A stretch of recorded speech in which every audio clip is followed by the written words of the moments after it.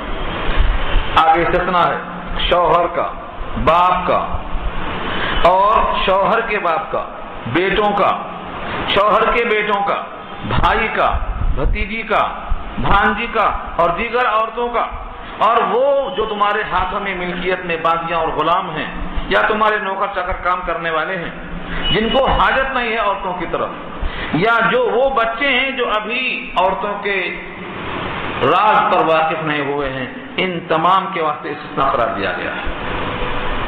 یہ سب وہ تفصیل آ رہی ہے جو عورتوں کو جاننا چاہیے تاکہ وہ ان سے بچیں، اور مردوں کو جاننا چاہیے تاکہ جب ایسا موقع آئے تو وہ تنبیہ کریں۔ دونوں پر یہ لازم ہے۔ سورہ نور کی آیت نمبر 31 یہ بہت اہم ہے، اس معنی کر کہ کن کن سے پردہ ہے اور کن سے پردہ نہیں ہے۔ ہمارے معاشرے میں اس کے اوپر جتنا لاپرواہی برتی جاتی ہے اتنا ہی معاملہ سنگین ہو رہا ہے۔ دیکھا آپ نے قرآن کریم میں اللہ نے اس کو تفصیل کے ساتھ بیان کیا ہے، ایک ایک جز کو بیان کیا ہے۔ کیوں؟ تاکہ اس سے جو فساد، بے حیائی کا ارتکاب ہوتا ہے وہ رک جائے۔ لیکن معاشرے میں خرابی پھیلتی جا رہی ہے کیونکہ اکثر مسلمان مرد عورتیں ان سے واقف نہیں ہیں۔ تو پہلا استثناء کیا ہے؟ الا لبعولتہن، مگر اپنے شوہروں کے لیے۔ بعول جمع ہے، اس کا واحد ہے بعل، بعل کے معنی شوہر، اور بعول اس کی جمع ہے۔ اپنے شوہروں کے لیے زینت کو وہ ظاہر کر سکتی ہیں۔ او آبائہن، آبا اب ان کی جمع ہے، اور اس میں باپ، دادا، پردادا سب داخل ہیں۔ اپنے باپ کے سامنے، اب یہاں دونوں سے بظاہر ایک ذہن میں بات پیدا ہوتی ہے کہ مقام زینت شوہر کے لیے کھولنا جائز ہے اور مقام زینت باپ کے سامنے بھی کھولنا جائز ہے، لیکن دونوں کے لیے مقام زینت کتنا ہے، کیا حصہ ہے؟ مقام زینت باپ کے لیے اور دیگر جن کا ذکر نیچے آتا ہے ان سب کا یکساں ہے، لیکن شوہر کے لیے اللہ تعالیٰ نے احادیث کے ذریعے سے تعمیم فرمایا کہ وہ سارا جسم دیکھ سکتا ہے، دیکھنا جائز ہے۔ شوہر کا جسم عورت، عورت کا جسم شوہر، دونوں کے واسطے ممنوع نہیں ہے، جائز ہے، مگر یہاں پر صرف مقام زینت کا ذکر چلتا ہے۔ وہ دوسری احادیث سے ثابت ہے، آیتوں سے اتنا ہی نکلتا ہے کہ مقام زینت شوہر دیکھ سکتا ہے اور مقام زینت باپ بھی دیکھ سکتا ہے، لیکن جتنا شوہر دیکھ سکتا ہے اتنا باپ بھی دیکھ سکتا ہے، یہ تصور کرنا غلط ہے کیونکہ حدیث میں وہ تعمیم آئی ہے۔ لیکن بی بی عائشہ فرماتی ہیں سید الانبیاء میرے ساتھ کھانا کھاتے، میرے ساتھ سوتے، میرے ساتھ نہاتے، ہم دونوں ایک برتن میں نہاتے، بیک وقت نہاتے، ایک مرتبہ ایک حمام میں نہاتے، لیکن کبھی بھی سید الانبیاء نے میرے شرمگاہ کو نہیں دیکھا اور نہ میں نے دیکھا۔ ان کی روایت صاحب بخاری کے اندر موجود ہے، اور آگے لکھا ہے کہ اس سے بیماری پیدا ہوتی ہے، دو بیماریوں کا خطرہ ہے، ایک تو آنکھوں کی بینائی کمزور پڑ جاتی ہے، اور دوسرے لکھا ہے کہ آدمی کی قوت حافظہ پر اثر پڑتا ہے۔ تو قوت حافظہ میں کمزوری آتی ہے اور بینائی کمزور پڑ جاتی ہے، اسی واسطے چاہیے کہ آدمی اگرچہ یہ جائز ہے لیکن اس سے احترام کرے، اس سے احتراز کرے۔ تو شوہر کے لیے سارا جسم دیکھنا جائز ہے دوسری احادیث کی وجہ سے، لیکن آیت میں صرف مقام زینت کا استثناء ہے، اور اسی پر عطف ہے کہ باپ بھی مقام زینت کو دیکھ سکتا ہے۔ اب اس کا تعین کیا ہے شارحین نے، مقام زینت کیا کیا ہے؟ جہاں جہاں جسم پر زینت کے ذریعے، مثلا چہرہ ہے جس میں آپ بہت سی چیزیں لگاتے ہیں، مجھے ذکر کرنے کی ضرورت نہیں، یہ مقام زینت ہے۔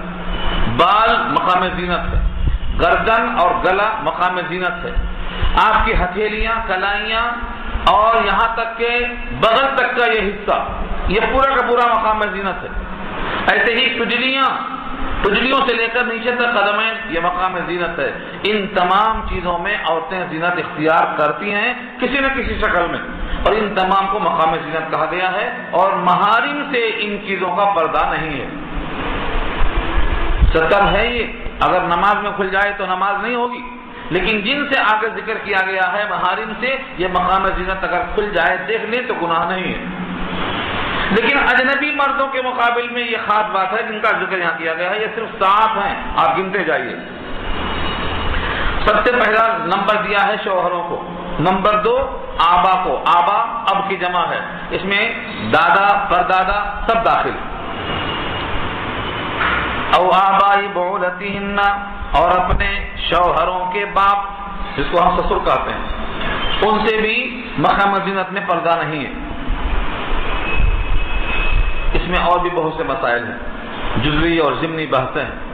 کیا نانا بھی اس میں شامل ہیں باپ کے ساتھ، جن کو جد فاسدہ کہا جاتا ہے؟ تو شوہروں کے باپ وہ بھی مقام زینت کو دیکھ سکتے ہیں، ان سے اللہ نے استثناء کہا۔ اس کی وجہ یہ ہے کہ ان کے حق میں یہ عورت محرمات ابدیہ میں سے ہو جاتی ہے۔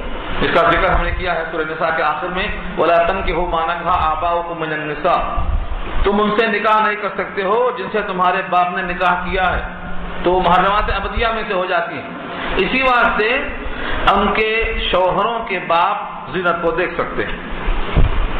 او ابنائہن، یا اپنے بیٹے، سگے بیٹے تو خیر اپنے بیٹے ہی ہیں، اس سے ہٹ کر بھی اگر ان کے شوہروں سے بیٹے ہیں تو وہ بیٹے کے حکم میں آتے ہیں۔ آئینی بیٹا ہو، اخیافی بیٹا ہو، اللتی بیٹا ہو، یہ سب بیٹوں میں شامل ہیں۔ او ابنائی بعولتہن، یا اپنے شوہر کے بیٹے، بعول جمع ہے، پہلا شوہر دوسرا شوہر۔ بعض عورتوں کے طلاق کے بعد اور کئی نکاح ہو سکتے ہیں، تو ان میں سے کسی شوہر کا کوئی بیٹا ہو اس سے بھی پردہ داخل نہیں ہے، وہ بھی بیٹے ہی میں آتا ہے۔ او ابنائی بعولتہن، اپنے شوہروں کے بیٹے۔ او اخوانہن، او اخوانہن، اخوان اخن کی جمع ہے بھائی، اب بھائی حقیقی ہو، اللتی ہو، اخیافی ہو، 3 کی گنجائش ہے۔ دونوں ماں باپ سگے ہوں تو عینی بھائی ہے، باپ شریک ہو ماں الگ ہو تو یہ اللتی ہے، اور ایسے ہی اگر ماں دو ہوں اور باپ ایک ہی ہو تو یہ اللتی کہلاتا ہے۔ ٹھیک ایسے ہی اگر باپ 2 ہوں اور ماں 1 ہو تو اخیافی کہلائے گا۔ اس طریقے تینوں بھائیوں کی گنجائش ہے، عقیقی ہو، اللتی ہو، اخیافی ہو، یعنی ماں باپ بھی ایک ہو یا ماں الگ الگ ہو یا باپ الگ الگ ہو، تینوں شکلوں میں ان کو بھائی کا حکم دیا گیا ہے اور وہ حقیقی بھائی کے حکم میں ہیں۔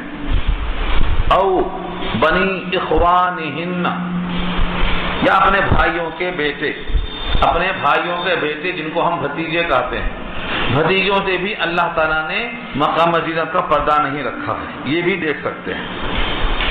او بنی اخواتہن، اخوات اختن کی جمع ہے بہنیں، اپنے بہن کے بیٹے، حقیقی ہوں یا اللتی ہوں یا اخیافی ہوں، اپنی بہنوں کے بیٹے، ان سے بھی اللہ نے پردہ نہیں رکھا ہے۔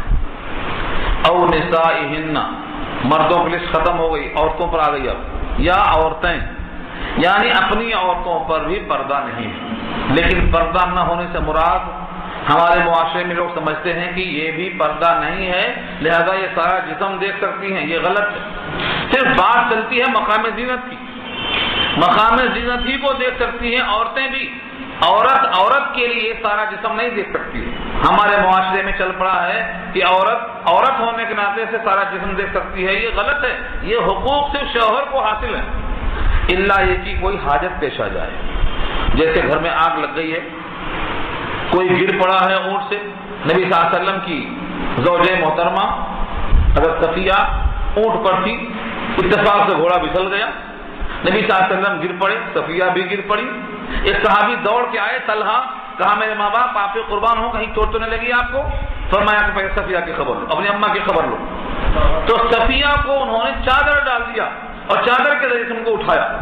تو بتانا یہ ہے کہ ایسے حادثات استثنائی شکل رکھتے ہیں، ایسے حادثات کی وجہ سے یہ حکم بدل جائے گا، لیکن عام طور سے عورتوں کے لیے عورت کا جسم دیکھنا منع ہے، ان کے لیے بھی سطر دیکھنا منع ہے، لہذا عورتیں اس بات میں بڑی کوتاہیاں کرتی ہیں۔ یہاں جو استثناء ہے وہ صرف مقام زینت سے ہے، جس کا تعین میں کر چکا ہوں کہ چہرہ، گردن، دونوں ہاتھ، دونوں پیر، جہاں جہاں زینت کے تزین کے اسباب ہو سکتے ہیں وہ جگہیں دکھا جا سکتی ہیں، بقیہ تمام چیزیں عورت کی خاطر بھی جائز نہیں۔ او ما ملکت ایمانہن، او ما ملکت ایمانہن، یا وہ جو ملکیت میں ہیں ان کے ہاتھوں کے، لونڈیاں ہوں یا مرد ہوں۔ عورتیں ملکیت میں آ سکتی ہیں باندھی کی شکل میں، اور مرد بھی ملکیت میں آ سکتے ہیں غلام کی شکل میں، ان کے واسطے بھی یہ استثناء ہے۔ اگر یہ سارا جسم دیکھیں تو پھر استثناء بدل جائے گا۔ حکم کیا ہے یہاں؟ مقام زینت، لہذا یہ بار بار گھروں میں آتے اور جاتے ہیں، ان سے یہ استثناء ہے۔ یہ غلام ہے، یہ باندیاں ہیں، اب ان کا حکم وہی باقی ہے، لیکن آج یہ دور ختم اس واسطے ہو رہا ہے کہ وہ اللہ کی خاطر نہ اعلاء کلمت اللہ کی خاطر جنگ ہے، نہ وہ اسباب ہے، نہ غلام اور باندیاں ہیں، نہ وہ مسائل ہیں، لیکن حکم اعلی حال ہی باقی ہے۔ اب التابعین غیر اولی الاربۃ من الرجال، یہاں اللہ نے شرطیں رکھی ہیں۔ اب التابعین، تابع کی جمع ہے، اور تابع کے معنی فالوورز، پیچھے چلنے والے، گھر میں آ رہے ہیں جا رہے ہیں۔ غیر اولی الاربہ ایک شرط ہے، غیر اولی الاربہ، ارب کے معنی حاجت، جن کو حاجت نہ ہو، ایسے مرد جن کو عورتوں کی طرف حاجت نہ ہو۔ غیر اولی الاربۃ من الرجال، مردوں میں سے وہ مرد جن کو عورتوں کی طرف کوئی حاجت نہ ہو، ان کا گھروں میں آنا جانا ہو، یعنی وہ ایسے ہوں جس کو ہمارے محاورے میں کہا جاتا ہے کہ بدھو ہے، انہیں کچھ بھی نہیں معلوم، کچھ بھی نہیں معلوم ان کو۔ اگر وہ ہوشیار ہیں اور وہ بھی اپنے اندر کسی قسم کی چاہت اور خواہش رکھتے ہیں تب تو ان کو منع کیا ہے، چاہے وہ مؤنث نہ ہو۔ ہمارے پاس ہجڑے بولتے ہیں جن کو، خنثی، مشکل خنثی، ان کو بھی نبی صلی اللہ علیہ وسلم نے عورتوں میں آنے جانے سے منع فرمایا ہے، اگر ان کے اندر کوئی ایسی بات آپ محسوس کریں۔ ایک واقعہ نقل کیا ہے، پہلے ہجڑے آئے جایا کرتے تھے، ام غیلان کا تذکرہ آیا، طویل بحث میں اشارہ کرتا ہوں، اور وہ آ کے کہتے ہیں ایک صاحب سے کہ دیکھو پرسوں یعنی آئندہ پرسوں یہ علاقہ فتح ہو جائے گا، اور وہاں پر کچھ عورتیں ایسی ہیں تمہارے سامنے جب ان کا فتح کا ذکر آئے تو تم دیکھو گے کہ جب وہ آتی ہیں تو 4 سے اور جاتی ہیں تو 8 سے، یعنی ان کے جسم میں سلوٹ بن جاتی ہے، آتے ہوئے موٹاپے کی بنا پر 4 دکھائی دیتا ہے، 4 شکن، 4 فولڈ نظر آتا ہے، اور جب جاتی ہیں تو جسم میں 8 فولڈ نظر آتا ہے۔ یہ اس ہجڑے نے آ کے وضاحت کیا، نبی صلی اللہ علیہ وسلم کو یہ بات پہنچی تو آپ نے کہا اس وقت سے ان کا آنا جانا بند، یہ لوگ دوبارہ اب نہیں اندر آ سکتے۔ یعنی جو عورتوں کے راز کو، ان کے جسم کو، ان کے اعضاء کو ایسا بیان کرنے والے ہوں، ان کو ہم بھولا باولا نہیں کہہ سکتے، ان کو آنا جانا بند کر دیا ہے۔ تو یہاں اشارہ اسی کی طرف ہے کہ وہ ایسے مرد ہوں جن کو عورتوں کی طرف حاجت نہ ہو، باولے قسم کے ہوں، ایسوں کا آنا جانا معلوم نہیں۔ اب ایک طفل کے معنی لڑکے، جو بالغ نہ ہوئے ہوں ان کو طفل کہا جاتا ہے جب تک حد بلوغ کو نہ پہنچ جائیں۔ اگر قریب ہو گئے تو قریب البلوغ مراہب کہیں گے اس کو، اس سے پہلے تک وہ طفل ہیں اور بچے ہیں۔ ایسے بچے، ایسے لڑکے، الذین لم یظہروا علی عورات النساء، جو عورتوں کے پوشیدہ راز پر ابھی واقف نہیں ہوئے، ایسوں کے لیے جانا آنا جائز ہے۔ یعنی مردوں میں سے ہیں وہ لیکن ابھی بالغ نہیں ہیں، مراہب نہیں ہیں، ابھی عورتوں کے راز سے، پوشیدہ خواہشات سے یہ واقف نہیں ہیں اپنے عمر کے کم ہونے کی وجہ سے، لہذا ان سے بھی مقام زینت کا اخفاء جو ہے ضروری نہیں ہے۔ یہ لسٹ ہو گئی، آپ گن لیجئے، 7 کی عدد پہنچے گی۔ ان تمام کے علاوہ جتنے بھی مرد ہیں، کوئی اور بھائی کے نام سے آپ کا حقیقی بھائی نہیں بن سکتا ہے جن کے یہاں ذکر کیے گئے ہیں۔ ان کے علاوہ اب خلیرے بھائی، ممیرے بھائی، پھپھیرے بھائی، دیور، جیٹھ، ان کا نام آیا کہیں؟ نہیں آیا۔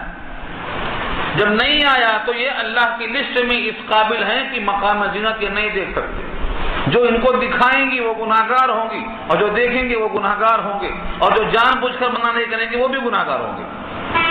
لسٹ میں نہیں ہے نا۔ مقام زینت کو اللہ نے فرمایا کہ یہ دیکھ سکتے، یہ دیکھ سکتے، یہ دیکھ سکتے، جب ان کا لسٹ میں نام ہی نہیں ہے تو وہ اجنبیہ میں شامل ہے۔ اچھا، اس کی وجہ کیا ہے؟ اس کی وجہ یہ ہے کہ مقام زینت ان کے لیے دیکھنا جائز ہے جن سے پھر کبھی نکاح نہیں ہو سکتا، کبھی بھی نکاح نہیں ہو سکتا ہے، ہمیشہ کے لیے وہ حرام ہے۔ لیکن خلیرے بھائی سے نکاح ہو سکتا، پھپھیرے سے ہو سکتا، ممیرے سے ہو سکتا، دیور سے ہو سکتا، جیٹ سے ہو سکتا، ان سے کبھی بھی نکاح ہو سکتا ہے، لہذا ان سے فتنہ ہے، اسی لیے ان سے پردہ یعنی مقام زینت کو بھی پردہ کرنا ہے۔ یہ راز ہے۔ جن سے پردہ نہیں کرنا ہے، مقام زینت کو چھپانا نہیں ہے، اس کی اصل وجہ ہے عفت اور پاک دامنی، کہ جن کو اللہ تعالیٰ نے بھائی بنایا ہے، بھتیجا بنایا ہے، بھانجا بنایا ہے، ان کے دل میں اللہ نے ایک قسم کی حیا رکھی ہے اور اپنے رشتے کی بنیاد پر وہ ان سے کوئی اندیشہ نہیں ہے، کوئی خطرہ نہیں ہے، اسی واسطے ان سے یہ حکم دیا گیا ہے کہ یہ مقام زینت دیکھ سکتے ہیں۔ لیکن جن کے نام نئی لسٹ میں ہیں ان سے یقیناً خطرہ ہے، جیسا کہ روایت میں آتا ہے، ایک صحابی نے پوچھا کہ دیور کے بارے میں کیا حکم ہے، کیونکہ یہاں دیور کا لسٹ میں نام ہی نہیں ہے، وہ تو جب دیکھو بھابھی کہتے ہیں وہ گھر میں آ جاتا۔ آپ نے فرمایا الحمو الموت، الحمو الموت کہا، یہ دیور تو موت ہے، یعنی سب سے بڑا خطرہ اسی سے۔ تو جو شخص کا زیادہ آنا جانا ہوتا ہے اور اس سے پردہ ضروری ہے، اگر اس سے بے پردگی ہوگی تو خطرہ اور اندیشہ بڑھ جائے گا۔ ہمارے معاشرے میں یہی اصل خرابی کی وجہ ہے، ہم ان کو قریبی سمجھ کر ان کے حوالے کر دیتے، ان کے ساتھ بھیج دیتے، اور جب ان کے ساتھ نہیں بھیجنا چاہیے، ان کے ساتھ اجنبیوں کا سا معاملہ ہونا چاہیے۔ اس کو لوگ کہتے ہیں دقیانوس ہے، یہ پرانے خیال کے آدمی ہیں، پرانا خیال نہیں ہے، قرآن کا خیال ہے، اور قرآن کریم قیامت تک کے واسطے ہے۔ اس کو پرانا خیال کہنا، اپنے ایمان کی تجدید کرنا چاہیے، اپنے ایمان کی تجدید کرنا چاہیے، پھر سے کلمہ پڑھنا چاہیے۔ قرآن کریم نے عزت کے ساتھ، عزت و ناموس کے تحفظ کے لیے یہ اصول بنائے ہیں۔ آج ان اصولوں کی پامالی کی وجہ سے انجام آپ خود دیکھ رہے ہیں کہ کتنی عزتیں خراب ہو رہی ہیں، کتنے جھگڑے، کتنے مسائل پیدا ہو رہے ہیں، کتنے شکوک و شبہات پیدا ہو رہے ہیں، کتنے طلاق اور خلا کے مسائل پیدا ہو رہے ہیں، سب انہی کی وجہ سے پیدا ہو رہے ہیں۔ شک کی بنیاد پر طلاق ہو رہی ہے، شک آتے ہی خلا ہو جا رہی ہے، اور شک کی بنیاد پر مسائل پیدا ہو رہے ہیں، لہذا ان کی سختی سے پابندی ہونا چاہیے۔ یہ تو ان کی لسٹ تھی، ان کے نام تھے۔ اب آگے جو عورت کا ذکر چل رہا تھا کہ وہ مقام زینت کو ظاہر نہ کریں، اوڑھنی کو اپنے سینے پر ڈال لیں اور اپنے نگاہوں کو نیچی رکھیں، اسی لہر میں اور ان کے واسطے کچھ احکامات آئے ہیں اسی آیت میں۔ آیت نمبر 31 چل رہی ہے ابھی، اس میں سے ایک حکم یہ ہے وَلَا يَضْرِبْنَ بِأَرْجُلِهِنَّ، اور اپنے پاؤں کو نہ ماریں زمین پر۔ وَلَا يَضْرِبْنَ، ضربہ یہ بھی استعمال ہوا، بِأَرْجُلِهِنَّ، ارجل رجل کی جمع ہے، رجل مانے پاؤں اور ارجل کے مانے جمع ہے، اس کی دونوں پاؤں، زمین پر پاؤں کو نہ ماریں۔ لِيُعْلَمْ، تاکہ معلوم ہو جائے، تاکہ ظاہر ہو جائے، ما یخفین من زینتہن، جو مخفی ہے ان کی زینتوں میں سے۔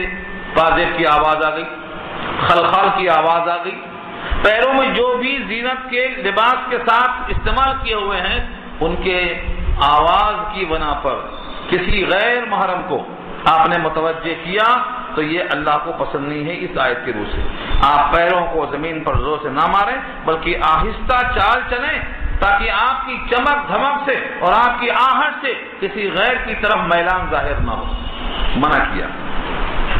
اسی آیت سے اخذ کیا ہے شارحین نے، جب پاؤں کی آواز جو نکلے وہ بھی سنانا اور سننا جب پسند نہیں ہے تو ایسی تیز خوشبو لگا کر نکلنا کہ راستہ مہک اٹھے اور لوگ اس سے استفادہ کریں، یہ اسی آیت کے ساتھ منع ہے کہ مخفی زینت میں آیا ہے۔ حدیث میں آتا ہے اگر خوشبو لگانا ہی ہے، اللہ کے رسول نے مردوں کے لیے عورتوں کے لیے الگ بتایا، جب مرد خوشبو لگائے تو رنگ کم ہو خوشبو زیادہ ہو، اور جب عورت خوشبو لگائے تو اس میں رنگ زیادہ ہو خوشبو کم ہو۔ یہ فرق کیوں کیا رسول اللہ نے؟ اسی واسطے کیا کہ رنگ تو کپڑے کے اندر چھپ جائے گا لیکن مہک کو چھپایا نہیں جا سکتا، وہ پھیل جائے گی، اور جب کسی عورت کے چلنے سے غیروں تک اس کی خوشبو آتی ہے تو حدیث میں آتا ہے وہ عورت ایسی اور ویسی ہے، اور مائلات ممیلات کا مصداق ہے، اور جو عورت ایسا کر کے چلے گی وہ جنت میں نہیں جائے گی بلکہ جنت کی خوشبو بھی نہیں پائے گی. اور جبکہ جنت کی خوشبو لکھا ہے کہ 100 برس کی مسافت کی دوری سے خوشبو آنا شروع ہو جاتی ہے, تب بھی یہ خوشبو نہیں پائے گی جو اپنی خوشبو کو غیروں کے واسطے پیش کرے گی. اسی واسطے کہا گیا ہے کہ عورت کو چاہیے کہ اپنے مخفی زینت کو جن پر ظاہر کرنا ہے ان پر ہی ظاہر کریں, بقیہ کو اس سے محفوظ کریں.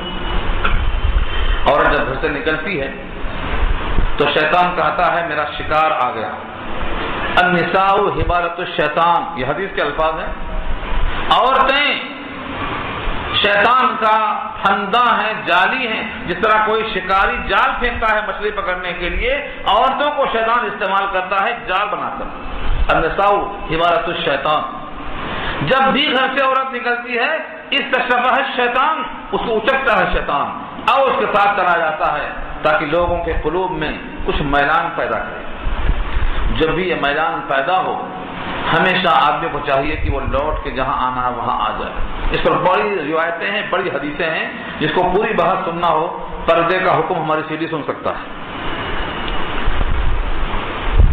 آگے فرمایا کہ عورتوں کو چاہیے کہ پاؤں کو آہستہ رکھیں تاکہ ان کی زینت کا جو مخفی حصہ ہے وہ ظاہر نہ ہونے پائے.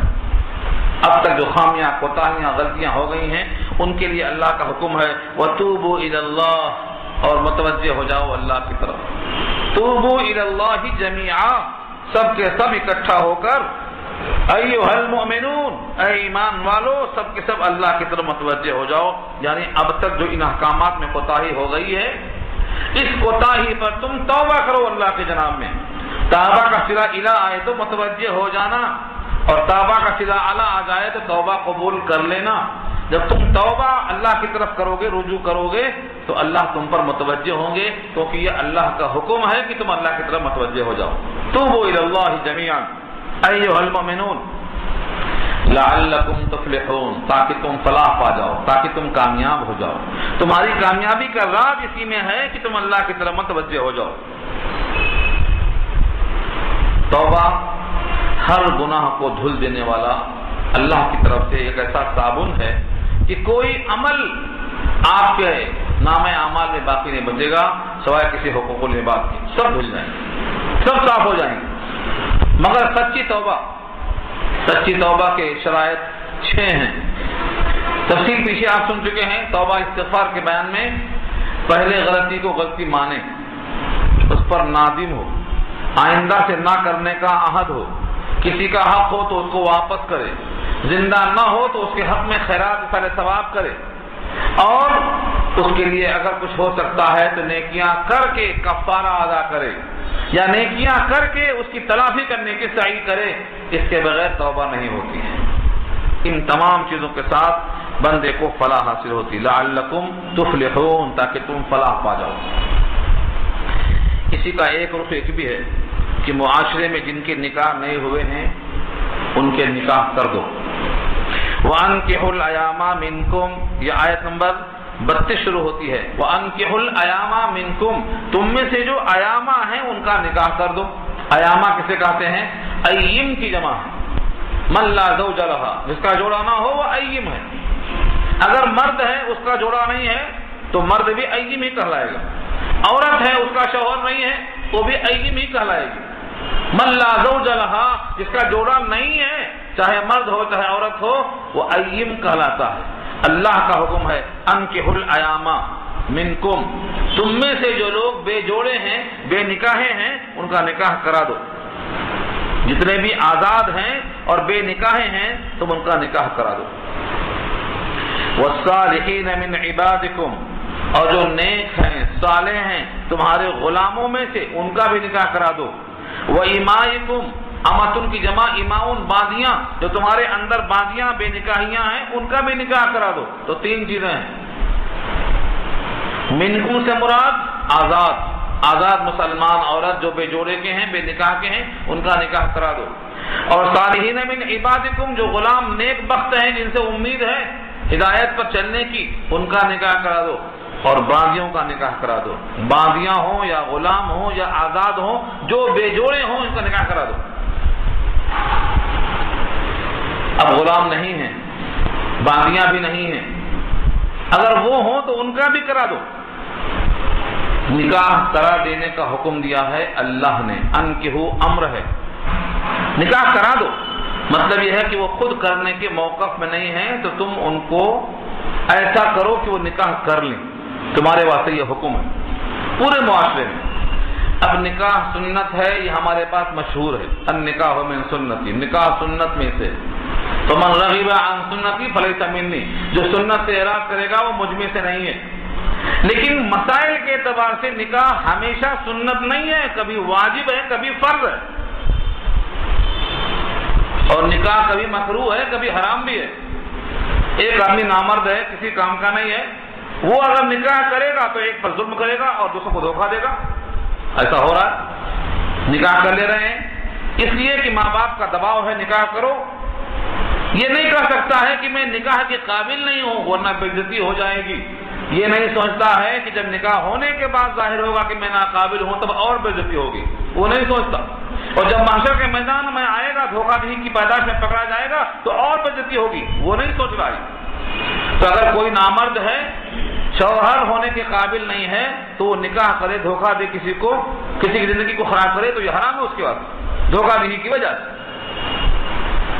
اور جو آدمی تنہا رہ کر عفت کو بچا سکتا ہو وہ جائز ہے، نکاح کرے یا نہ کرے۔ لیکن اگر سنت سمجھ کر نکاح کر سکتا ہے، نکاح کرتا ہے تو سنت کا ثواب ملے گا اور ایمان کی تکمیل ہوگی، کیونکہ سنت سے ایمان کی تکمیل ہوتی ہے۔ النکاح نصف الایمان کہا گیا ہے، یہ تو آدھا ایمان ہے، اور جب تک نکاح نہیں کرے گا ناقص رہے گا۔ اور اگر کسی میں شہوت اتنی زیادہ ہے کہ اگر نکاح نہیں کرے گا تو زناکاری کے اندر پڑ جائے گا یا پڑ چکا ہے تو اس کے واسطے نکاح کرنا واجب ہو جائے گا، بلکہ بعض درجے میں فرض ہو جائے گا۔ اپنی عفت کو بچانے کے لیے، پاک دامنی سے اپنے آپ کو بچانے کے لیے اگر کوئی بندہ نکاح کرتا ہے یا لوگ اس کا نکاح کرتے ہیں تو اللہ اس کا تعاون کرتے ہیں۔ حضرت عبداللہ بن مسعود فرماتے تھے، کسی نے کہا مجھے فقر ہے تو فرماتے ہیں نکاح کر لو، نکاح کرنے سے غنا حاصل ہوتی ہے۔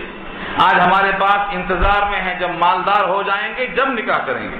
اللہ کیا فرماتے ہیں دیکھو، إِن يَكُونُوا فُقَرَاءَ يُغْنِهِمُ اللَّهُ مِنْ فَضْلِهِ، اگر وہ فقیر ہیں تو اللہ انہیں غنی کرے گا اپنے فضل سے۔ اگر وہ لوگ مفلس ہوں تو خدا تعالیٰ اپنے فضل سے انہیں غنی کر دے گا، نکاح کی برکت سے۔ نکاح کرنے سے غنا آئے گی، لیکن ہم چاہتے ہیں غنا آئے تب نکاح کریں گے، یہ فیصلہ ہمارا الٹا۔ اللہ کے وعدے پر یقین کرنا چاہیے، اور غنا انشاءاللہ نکاح درجے میں آتی ہے، مگر شرط وہی ہے کہ نکاح کا مقصد جہیز آ رہا ہے تو آنے دو نہیں، بلکہ عفت کا تحفظ ہونا چاہیے۔ اگر نیت میں فطور ہے کہ مال لیں گے، 2 4 10 نکاح کریں گے اور 10 کو طلاق دیں گے اور مال جمع ہو جائے گا تو اللہ ذلیل کریں گے، یہاں بھی ذلیل کریں گے وہاں بھی ذلیل کریں گے۔ اپنی عفت اور پاک دامنی کے واسطے اگر نکاح کرتا ہے اور فقیر ہے تو اللہ کا وعدہ پورا ہوگا کہ وہ اللہ نکاح کی برکت سے اسے غنی کر دیں گے۔ یہ صحابہ کرام کا معمول تھا۔ روایت پیچھے آ چکی ہے، ایک صحابی آئے، بیٹھے ہوئے ہیں نبی صلی اللہ علیہ وسلم کے پاس۔ یہ کیوں سنا رہا ہوں؟ فقر بتانے کے لیے، فقر کسے کہتے ہیں۔ اتنے فقیر ہیں تب آپ اپنے ماحول کو دیکھ لیجئے، اس کے اوپر بیٹھے ہوئے ہیں، اتفاق سے خاتون آ کر کہتی ہیں وَهَبْتُ لَكَ نَفْسِي یا رسول اللہ، میں نے اپنے آپ کو ہبہ کر دیا آپ کے لیے۔ آپ نے سر سے پاؤں تک نگاہ ڈالی اور خاموش ہو گئے۔ عورت نے پھر کہا، پھر آپ دیکھ کر خاموش ہو گئے۔ جو بازو بیٹھے ہوئے صحابی تھے وہ دیر تک خاموش رہے اور فرماتے ہیں اے اللہ کے نبی، اگر اس عورت سے نکاح کرنا آپ کو منظور نہیں ہے، آپ کو اس میں کوئی حاجت نہیں ہے تو اس کا نکاح مجھ سے کر دیجئے۔ سادگی دیکھو صحابہ کی نبی کے ساتھ، قربت دیکھو، محبت دیکھو، اپنائیت دیکھو، مل جل کے رہنے کا سلیقہ سیکھو۔ نبی صلی اللہ علیہ وسلم سے صحابہ وحشت نہیں، دوری نہیں، بلکہ بڑے قریب رہتے تھے، اپنے معاملات کو پیش کرتے تھے، اپنے حاجتوں کو سامنے رکھتے تھے۔ اے اللہ کے نبی، اگر آپ کو ان سے حاجت نہیں ہے تو مجھ سے نکاح کر دیجئے۔ آپ نے برا نہیں کہا، تمہاری یہ مجال کہ تم نے ایسا دخل کیوں دیا، یہ نہیں فرمایا۔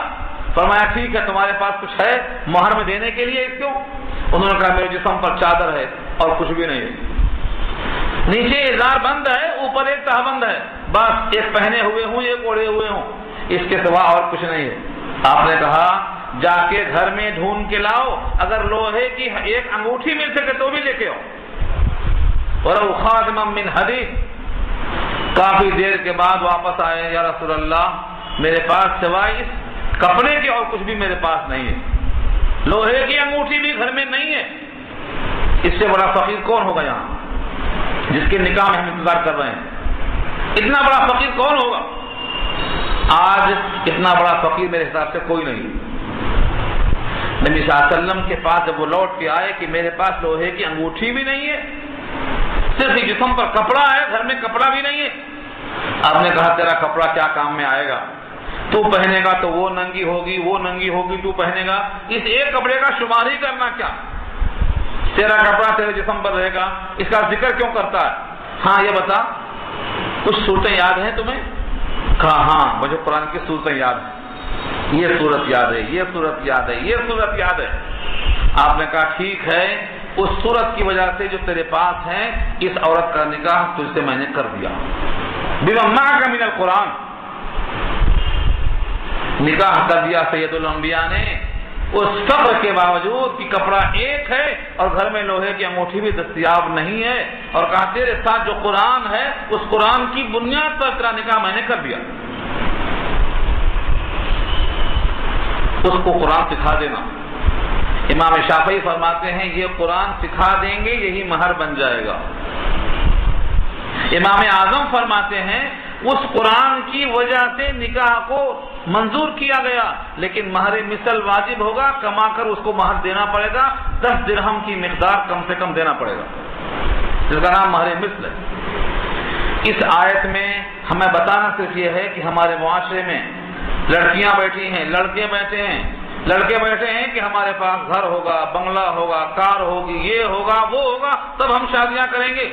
شادیاں عیش اور شان کرنے کے واسطے نہیں ہیں، اپنی عزت کو بچانے کے واسطے، داغدار ہونے سے بچانے کے واسطے ہیں۔ عزت اور آبرو انسان کی بہت اہم چیز ہے۔ اللہ کی نگاہ میں مومن کی عزت بیت اللہ کی عزت کے برابر ہے، بیت اللہ کی عزت کے برابر ہے، حرم کے برابر ہے۔ اگر مسلمان کی عزت و آبرو پامال ہوتی ہے تو ایسی شان شوکت سے کوئی فائدہ نہیں۔ اسی لیے عیش کرنے کے اسباب تلاش مت کرو، اپنے پاک دامنی کے اسباب تلاش کرو۔ جب مسلمان نکاح کرنا شروع کریں گے تو جو گھر میں عورتیں بیٹھی ہیں وہ گھروں سے نکل کر نکاح والی ہو جائیں گی، اور معاشرے میں ایسی ویسی مقامات پر پھرنے والیاں کم ہو جائیں گی، ہماری سوسائٹی کا ماحول درست ہو جائے گا۔ یہ ہے تقاضا قرآن کریم کی ان آیتوں کا۔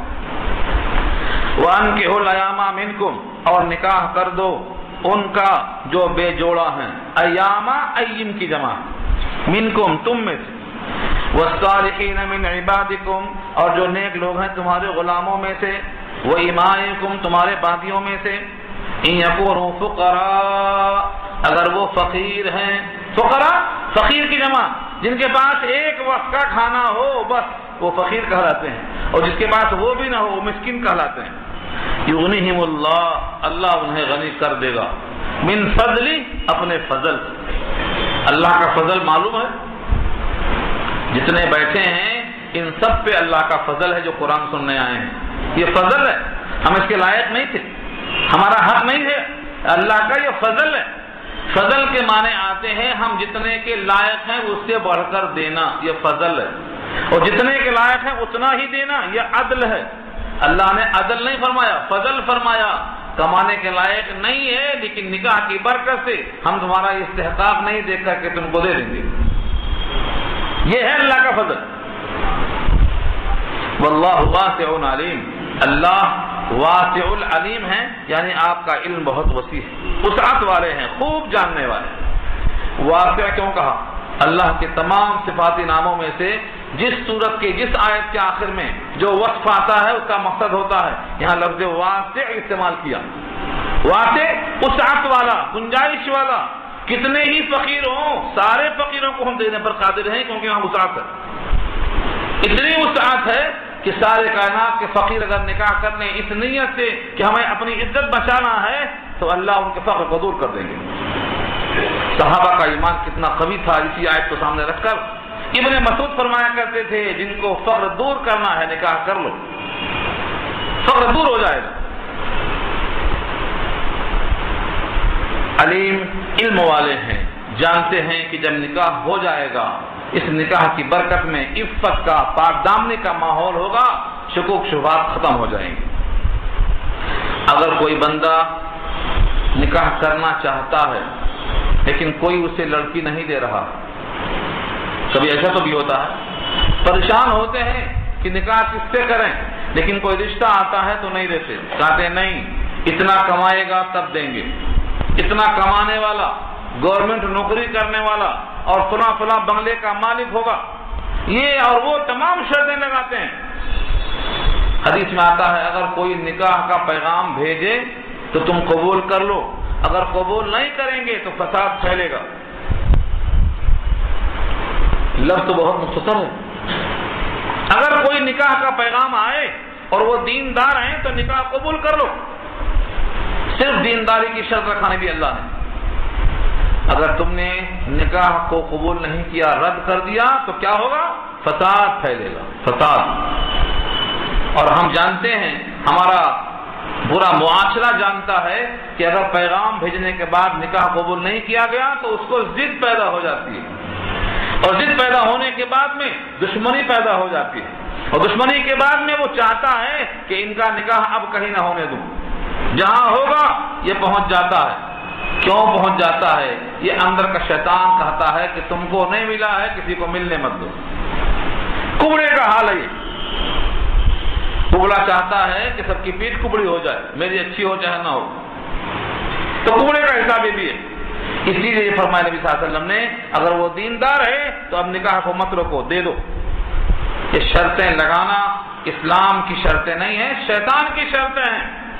اس کی وجہ سے عورتیں بیٹھی رہ جاتی ہیں اور زندگی بھر وہ اپنے آپ کو کوستے رہتی ہیں کہ ہمارا مقدر کیسا ہے۔ مقدر کیسا نہیں ہے، خود کردارہ علاج نیس ہماری خواہشیں، ہماری شہوتیں اور ہماری تمام آرزوئیں ہیں۔ ہم چاہتے ہیں کہ دنیا ہی میں ہم عیش کرنے والے بن جائیں، جبکہ نبی اللہ کا اعلان کیا تھا، اللہم لا عیش الا عیش الآخرہ، اللہم لا عیش الا عیش الآخرہ، اے اللہ کوئی عیش نہیں ہے مگر آخرت کا عیش۔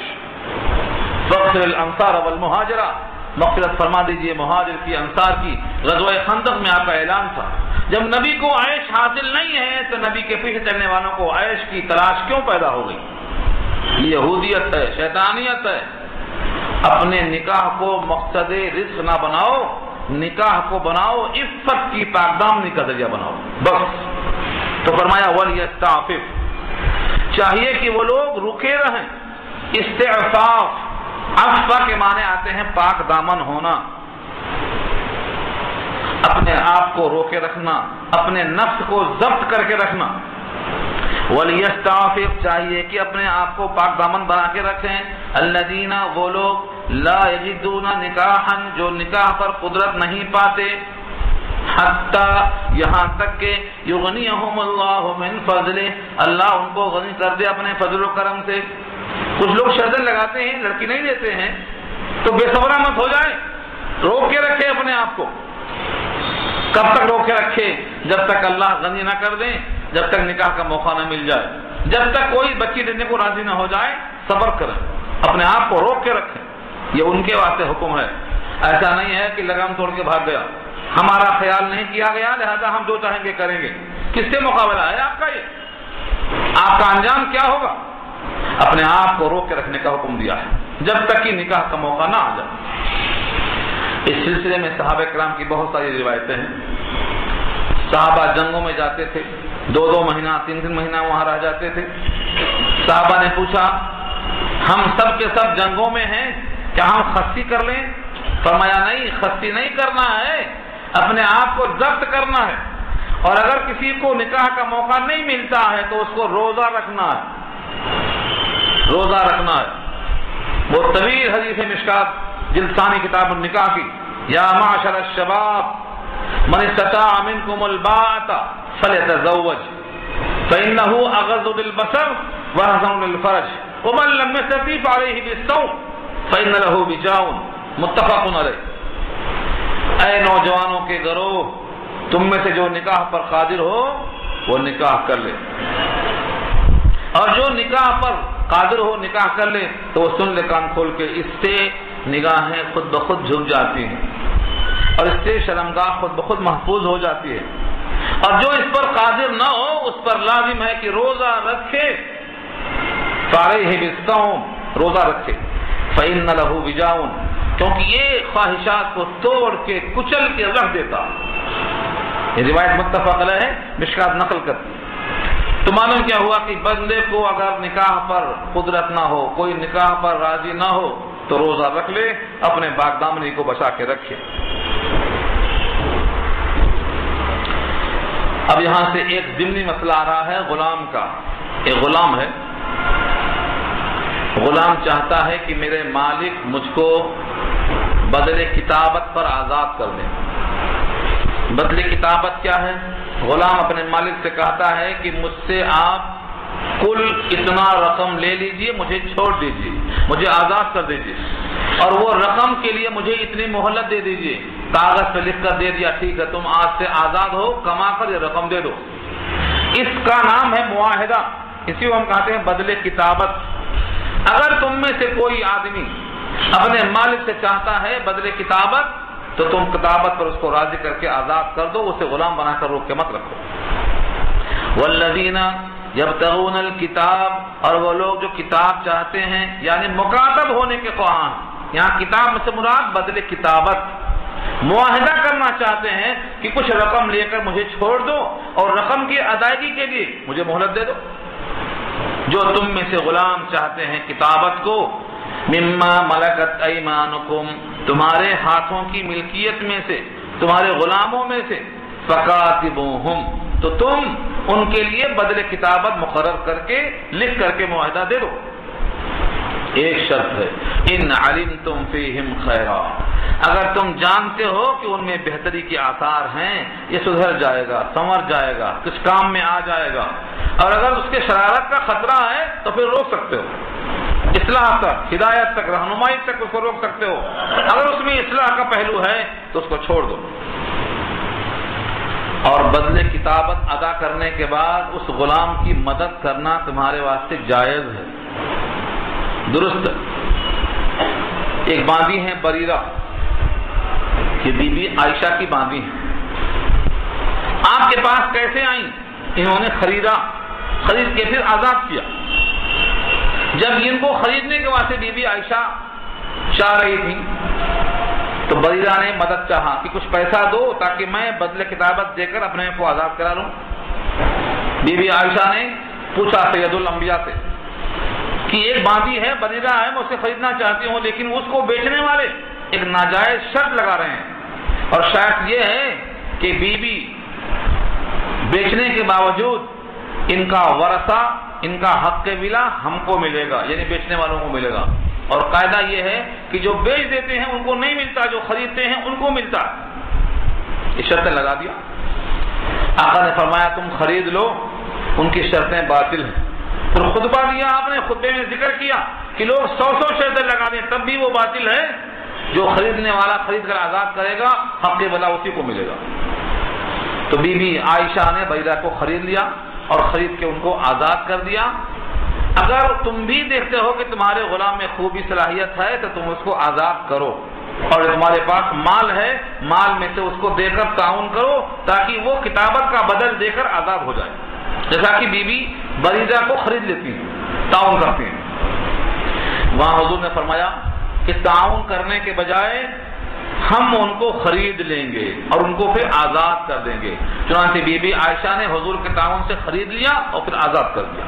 تو تعاون کرنے کا حکم اس آیت میں ہے، وَآتُوهُمْ، اور دے دو تم ان کو، مِن مَالِ اللَّهِ، اللہ کے مال میں سے، الَّذِي آتَاكُمْ، جو تم کو دیا ہے اللہ نے۔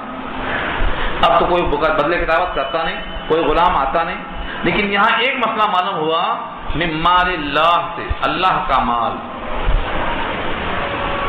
بہت بڑا مسئلہ یہاں ہے کہ لوگ کہتے ہیں کہ چیزوں کے مالک ہم ہیں، اور کچھ لوگ کہتے ہیں کہ چیزوں کے مالک اللہ ہیں۔ سوشلزم کیا ہے؟ مالک کوئی نہیں ہے، لہذا سب میں چیزیں برابر تقسیم ہونا چاہیے۔ لیکن یہاں اس آیت سے معلوم ہوا ہے کہ اللہ ملکیت کے اصل ملکیت اللہ کی ہے، جس کے ملکیت میں دے دی گئی ہے وہ اللہ نے مستعار دی ہے، حقیقی ملکیت اللہ کی ہے، یہ ہے من مال اللہ۔ وآتوہم من مال اللہ، اور اللہ کے دیے ہوئے مال میں سے تم ان کو دے دو جو تم کو اللہ نے دیا۔ یہ بدلے کتابت کی ادائیگی ہے۔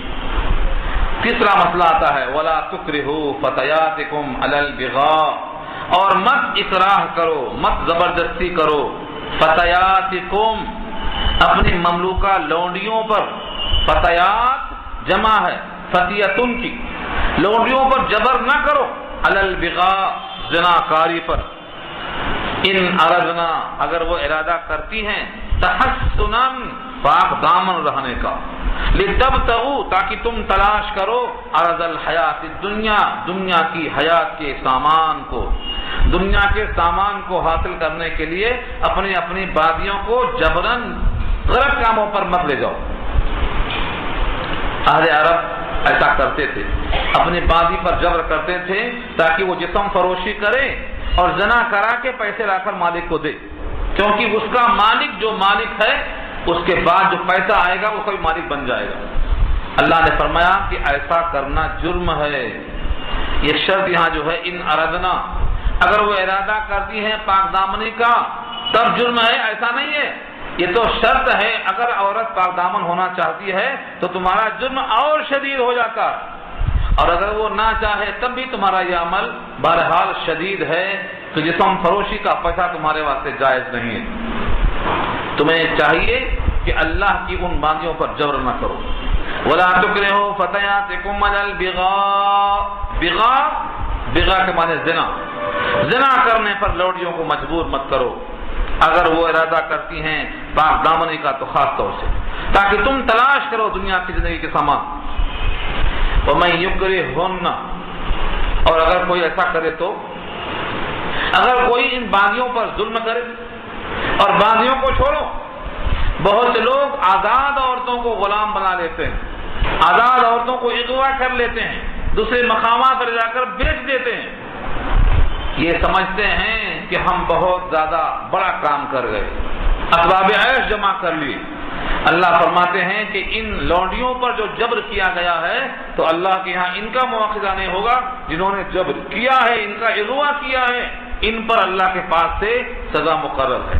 وَمَن يُكْرِهُنَّ فَإِنَّ اللَّهَ مِن بَعْدِ إِكْرَاهِهِنَّ غَفُورٌ رَحِيمٌ، جو ان کو مجبور کرے گا تو بے شک اللہ ان کے مجبور کیے جانے کے بعد ان کے حق میں غفور ہے، یعنی بخشش کرنے والا ہے، اور رحیم مہربان ہے۔ اس میں عورت پر مواخذہ نہیں ہوگا بلکہ جو مجبور کریں گے ان پر مواخذہ ہوگا۔ ان تمام احکامات پر عمل کرنے کے لیے اللہ فرماتے ہیں، یہ رکوع کی آخری آیت ہے کہ ہم نے تمہارے پاس آیتیں بھیجی ہیں، یہ بہت واضح ہیں، بہت واضح آیتیں ہیں، اور گزرے ہوئے لوگوں کی مثالیں بھیجی ہیں اور متقیوں کے واسطے نصیحتیں بھیجی ہیں۔ ان تمام کا ایک ہی مقصد ہے کہ تم اللہ کی آیتوں سے نصیحتیں حاصل کرو اور اپنی دنیا آخرت دونوں کو سنوار لو۔ وَلَقَدْ أَنزَلْنَا إِلَيْكُمْ، اور تحقیق کی بھیجا ہم نے تمہاری طرف آیتیں، کھلے کھلے احکامات، مبینات، یہ آیتیں کی صفت ہے، کھلی کھلی آیتیں، کھلے احکامات بھیجے ہیں۔